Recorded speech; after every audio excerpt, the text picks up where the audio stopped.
Hello everyone, I'm Sonic, SonicGX98, bringing the latest on video games, TV news, and more. So for today's review, we are going to be reviewing Season 2, Episode 16 of Transformers Robots in the Sky's Pretzel Logic. Now, I'm just going to say this was a very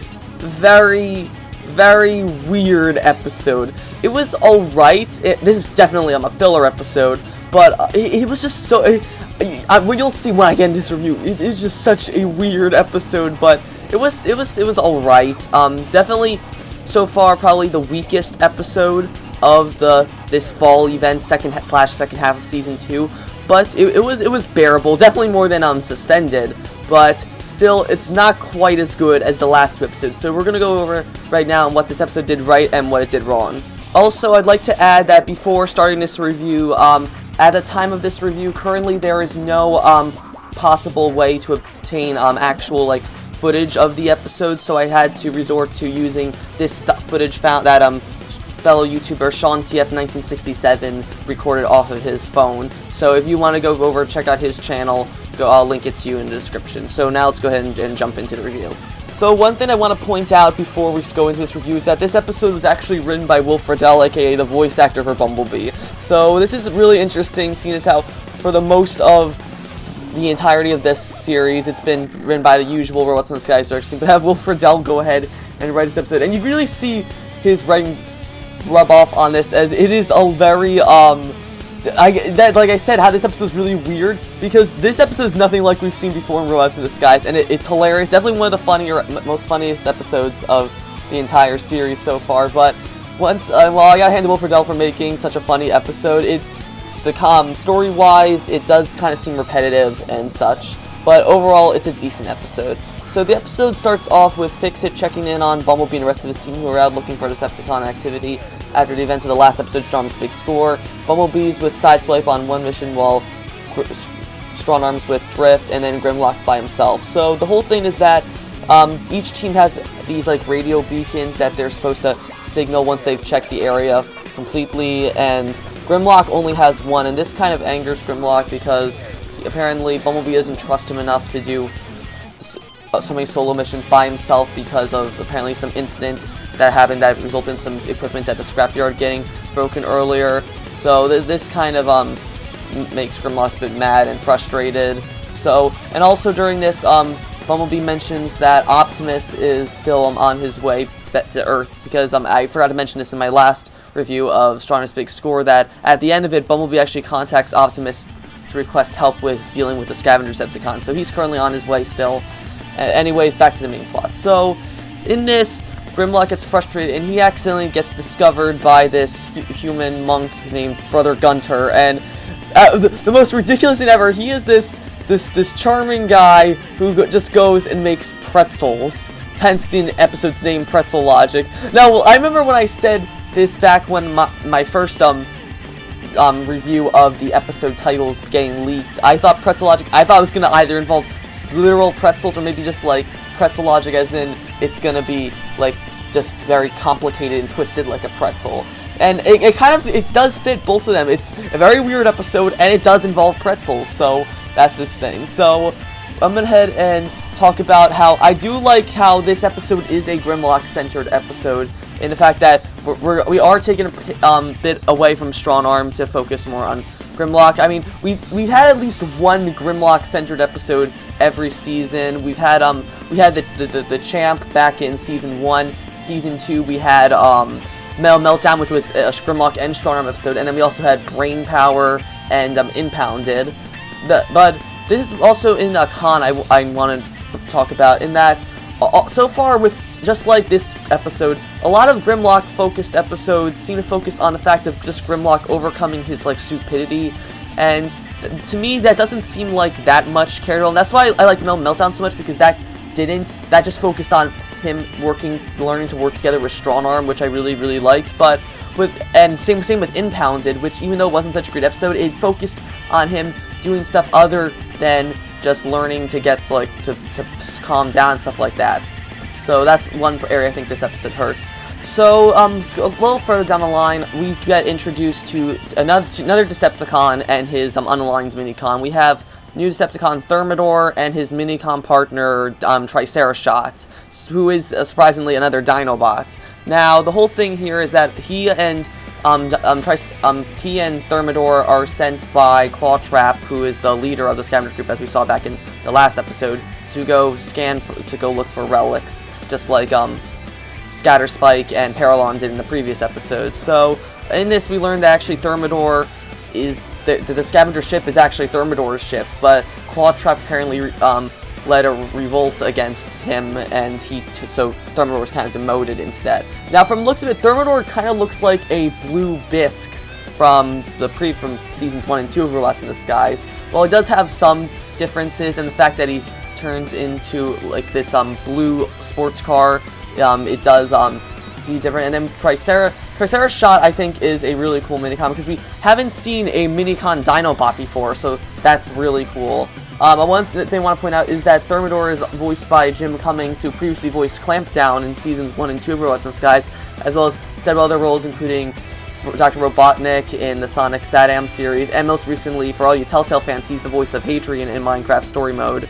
And, well, definitely you don't see any of Hadrian show up in Thermidor. He does bring, Jim Cummings, has a lot of different personalities he does with each of his roles, and you can really see him channeling his inner pirate with Thermidor. So I'm really like Thermidor's personality and such. So in the meantime, while Grimlock is just talking with Gunter about his problems and such, and he has to learn to calm down, Thermidor and Tricerashot break into the to Gunter's castle or monastery or whatever you want to call it, and so Grimlock and them get into a fight over this treasure that Thermidor's trying to get, which is basically, we learn, is kind of like you remember the Polarity Gauntlet from Transformers Prime? It looks like that, but instead of basically having magnetism and being able to control various metallic objects, it instead creates, in Thermidor's case at least, a giant lobster-looking claw that's 5 times the size of his normal hands. So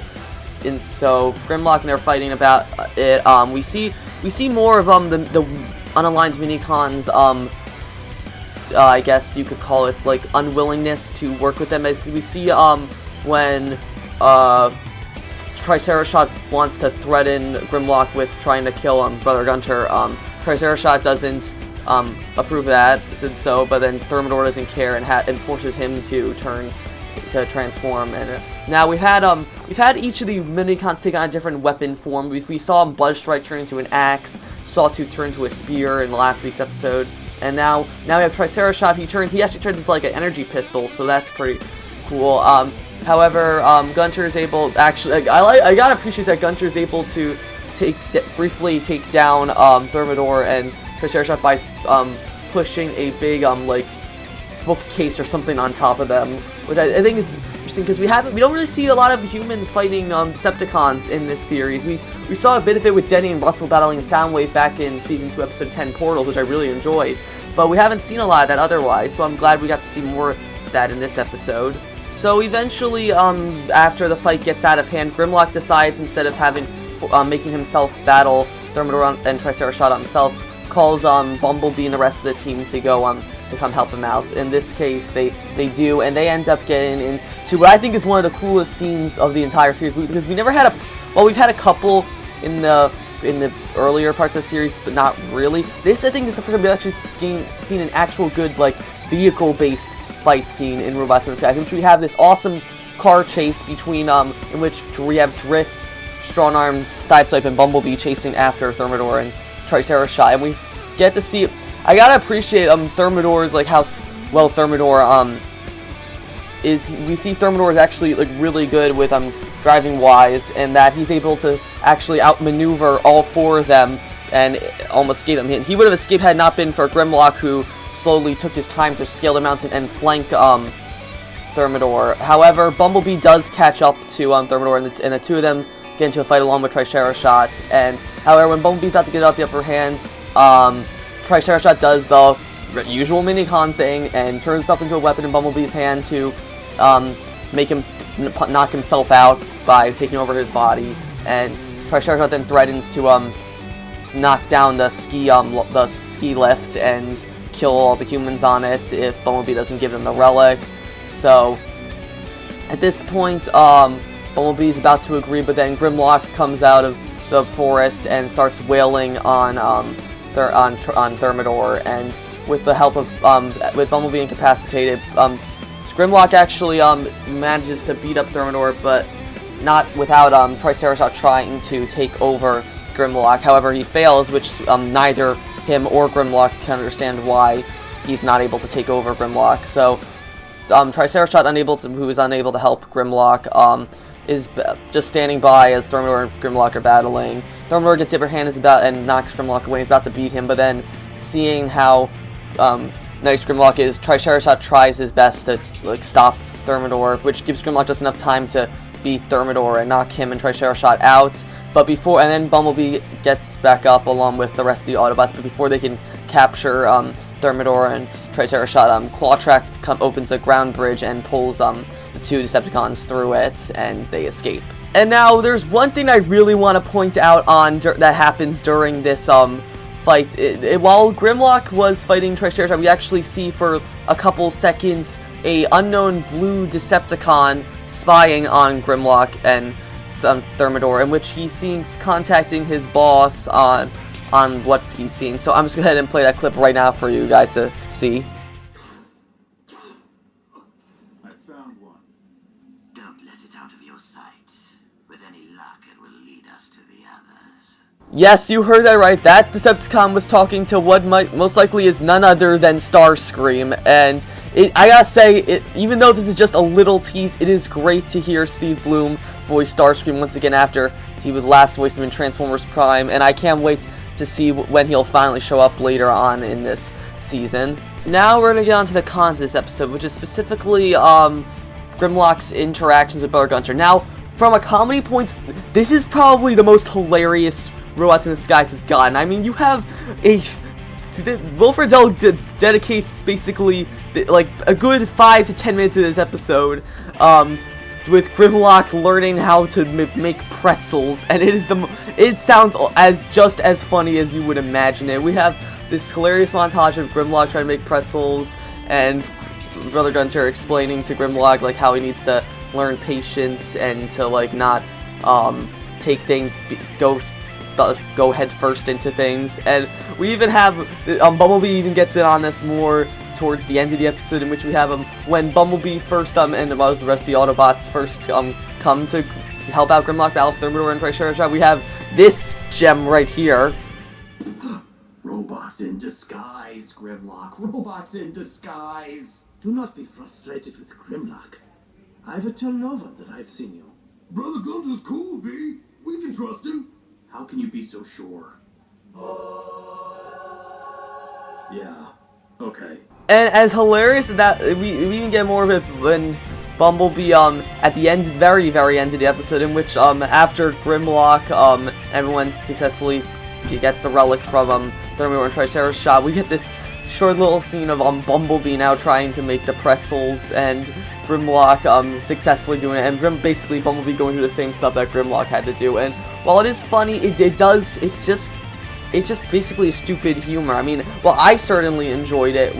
It definitely was I gotta say not very, I guess, proactive. Like, it just felt like an episode just for the sake of being funny, which I appreciate, but it really just didn't feel. It felt like basically Grimlock was going through the same character development we see him go through the last couple Grimlock-centered episodes. And while I'm glad Will Ferrell decided to go ahead and make a Grimlock-centered episode, it just should have been focused on something other than his stupidity, which definitely hurts this episode's rank. And so, that was my review of Transformers Robots in the Sky Season 2, Episode 16, Pretzel Logic. If I had to rate this episode, I would probably give it a 6.5 out of 10, maybe a 7. It was definitely a funny episode, definitely. Will Friedle is no stranger to comedy, having done roles like in Kim Possible, Boy Meets World, etc., where comedy was really heavy in those, and it definitely is one of the funnier episodes of Robots in the Skies, but definitely it can't help the fact that Grimlock seems to be just relearning all the stuff he's learned over the past several Grimlock Center episodes, and it just didn't work for me. Though the Thermidor and Triceratops chase scene, though, was definitely one of the coolest ones, and I cannot wait for the next episode. So that's going to be it for this review. I'll be back soon with episode 17, Mighty Big Trouble. If you like this review, be sure to like, comment, subscribe, and I will see you guys later.